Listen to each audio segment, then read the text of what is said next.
Let's go to Janet Caldwell, Fox News political analyst. Out Loud with Janet Caldwell. The guy's a cottage media industry. Also, Daniel McLaughlin, attorney at Ford O'Brien, LLP, much more. Jono, that's what concerns me. This bite went by from this guest on CNN, but said we got to, limit these, now I'm forgetting his exact wording, these conservative influencers, not even distinguishing between those of conservative minds versus those who are just out of their minds. And that worries me. That's a dangerous precedent he's setting.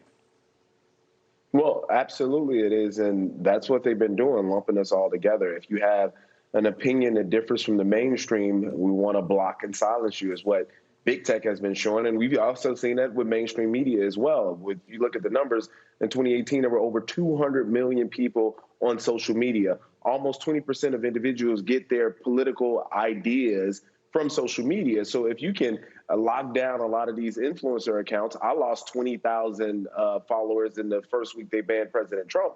If you can silence the voice of those individuals, all of a sudden you have a big group of individuals who feel as though they're not getting a base of knowledge from somewhere. So maybe they'll just say, forget it, I'm not going to be bothered with it at all, and maybe not fight for their principles and conservatism. Who knows?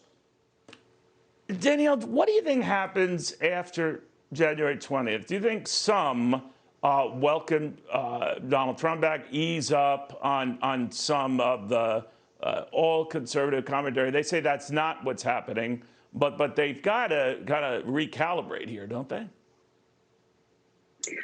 Yeah, I mean, and I would just add a voice to the chorus that, conservative ideas are not the same as some of these divisive, sort of disgusting and incitement words and language and speech that we have seen, frankly, in places like Parler. So it's very clear and it's very important that we must distinguish between conservatism and violence. And we see violence on both sides of the aisle. There's no question that we have seen that kind of a thing.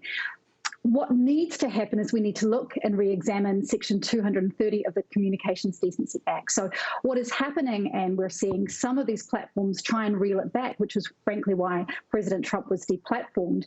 It gave these social media sites absolute immunity from all legal claims, defamation, fraud, you name it, they're totally immune.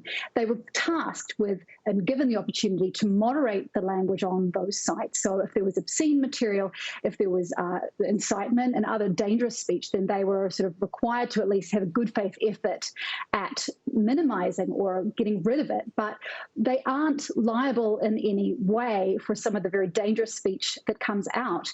And we need to think societally and collectively, how do we police that speech in a way that still honors our free speech rights, but in a way that doesn't, but find solutions that don't further divide us.